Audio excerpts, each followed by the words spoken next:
All right, Tommy Tree had a little accident with his finger. Yes. Let's take a look at it. And you're saying, Tom, if If you look at the markings, you're not quite sure how it happened or what it is, Dan. If you look at the markings closely, what's it look like? it actually looks like a handsaw. Well, kind of close, Dan. You're right in half of that word. I mean, Chainsaw. is it chainsaw? It's from a Okay. chainsaw. Yeah, well, that was my first guess, but Yeah. So All right. I'm up this spruce tree, dead spruce tree. God, they're so nasty, and it was like, and it was laden in poison ivy. Somehow the poison ivy was live. You know, it hadn't died yet. Short of it is, it wasn't. It was like maybe 30, 35 feet. So you got to cut every limb on the way up, and it was like I was in no mood to do this because I had another one to do it right behind this one. Short of it is, I get everything down there. I got a pole maybe 25 feet tall, so I start just chunking some wood out with the climbing saw, pushing it off. It wasn't that big of a diameter. It was the vines from the poison ivy that was screwing it up for me, kind of. So either way, I'm standing in the hooks, and I'm like, there's no place to really put them except for in the vines from the ivy.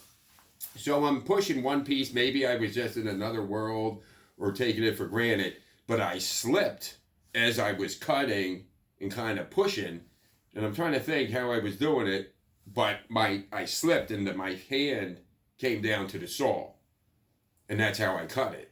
And at first, we were pushing at. I was pushing. So the piece was moving. It was moving. No, but you know what? Now that I think about it, I wasn't even halfway through when I slipped. I gotcha. And I clipped the saw. First thing I did was just shove my hand under my arm. I'm one who doesn't want to look at wounds. Yeah, right. And you want to think about it for a second. And all like, I'm thinking is, how bad is this going to be? How bad is this? And I'm like, holy cow.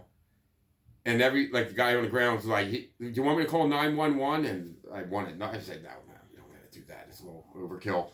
And I'll just bleed on the ropes all day. On it, but then, and it was just like, I didn't want to look at it. I stayed there for about 5 minutes bitching about it. And then eventually I came down a little bit and I said, look, you look at it, but if it's bad, don't make a big to-do.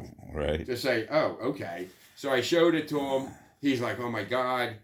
And it looked worse than what it is. Yeah, sure. It was now. all bloody and, bleeding Skin all over the place. Yeah, right. Flays. And short of it is, I came out and I was like, wait.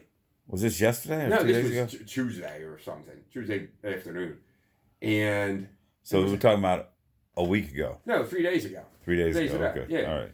So I was like, I looked at it. I'm like, you know what? It's not that bad. And I'm telling you, I was very fortunate. I've cut myself with a chainsaw before. That was stripping suckers off, and I got my shin barely. And I'll tell you, I kind of lucked out. You know, having a chainsaw injury, they don't really cut cleanly. They just rip you. And then... Yeah, you just got nicked. I got nicked. Yeah, that could have gone to the bone. It could have gotten a tendon. It could have... Yeah, you could have been in, you could have lost the end of the finger. You could get some kind of infection in there. Could have been my wrist. Yeah. Oh, yeah. God, yeah. It could have been worse. Yeah, way worse. Oh, well, wait. Then I would have just... that would have been it, huh? Laid up there and bled out. Don't have to worry about coronavirus. No huh? coronavirus. Yeah. And I think somebody told me now that we're speaking of coronavirus. No, let's not talk about that. Let's get back to this injury here. Oh, I was going to talk about governor shutting down all trades. Yeah, but hold on. Let's just stay with this for a second. All right. So, what systemically can you do differently? How can you change your system to make sure that never happens? Usually, even a small accident like that, if you don't pay attention to it, and they happen repeatedly, you're going to run into a problem where something real serious happens. That could have been serious. Like you say, you got lucky, right? So what do you need to change or what, first of all, let's identify what are usually it's a series of mistakes you made along the way. What, and I know that we could obviously say you shouldn't push and cut at the same time. Realistically, I know a lot of climbers do that. Mostly the seasoned guys are going to do that, right? I've in the past, you remember when you worked for me years ago, I told you I don't want to see you doing that. Yes. Cut, make a snap cut, put the saw away, grab the piece, throw it, push it, whatever you got to do. But I haven't been saying that to you lately because I think you're a little more, I don't know, maybe I've changed, you've changed, whatever. But But I mean, that's one thing. But other than that, what else do you think, Tom? I believe one, I was in a, I don't want to call it a bad mood, but it was like a tree I didn't want to do. And I knew there was another one. I was kind of like in a rush and like kind of like, God damn Yeah, this right, tree. right.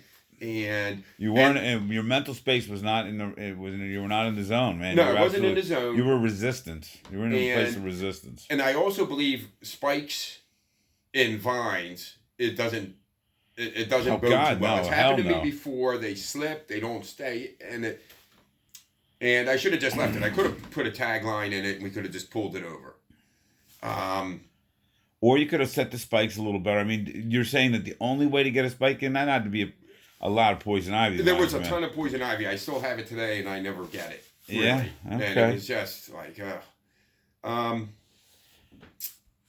But all right. So what about sharpening your spikes? Do you think that would have helped? I mean, possibly. Do you walk around in your spikes when you're just not come down the tree? Do you walk around? I try not to. I try to take them off immediately, and then. But no, I get lazy at times. I kind of walk bow-legged a little bit to keep the spikes off the ground. Yeah, well, we got the short spikes, so sometimes they won't even hit the ground. But, yeah. But they could be sharpened. I'm not saying they're dull like a pencil point. Sometimes a nub, but sometimes too sharp though. You can't.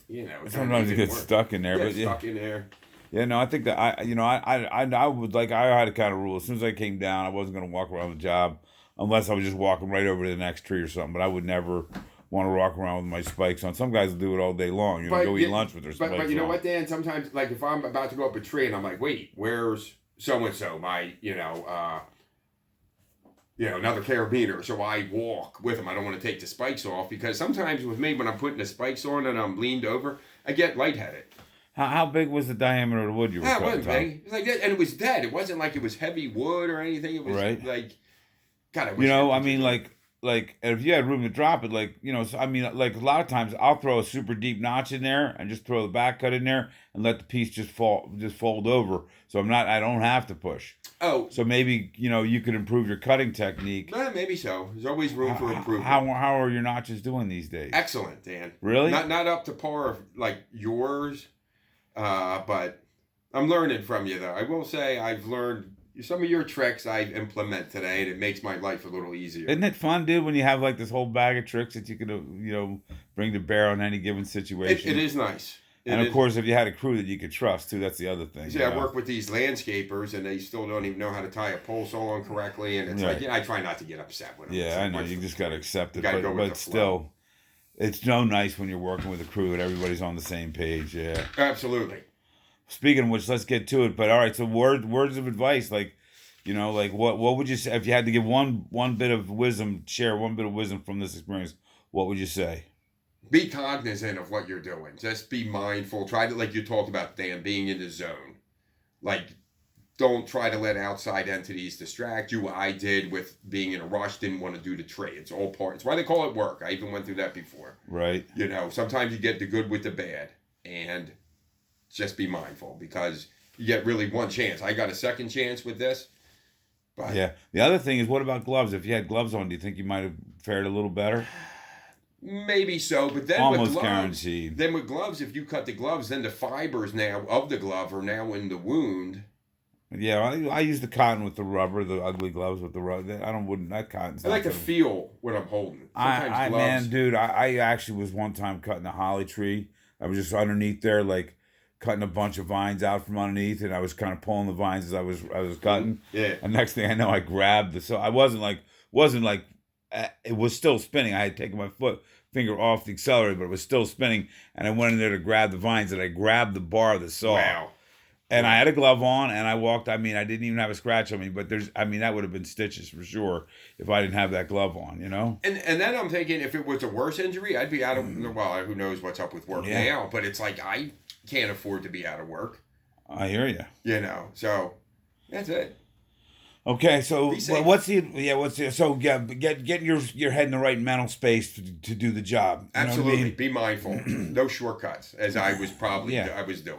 I got it. And so, if you find yourself in that space, either don't do the job or fix your head and just get Or sometimes if I know I'm mentally distracted, I'll just slow it down and everything I do, I'll just take one extra. Let me think about this for a second. You know what I mean? maybe I will make a snap cut here and just push it over rather than trying to push and or take instead of trying to cut it in, 3 2-foot sections, I'll cut in 1 6-foot section with a notch. You know what I mean? Like that.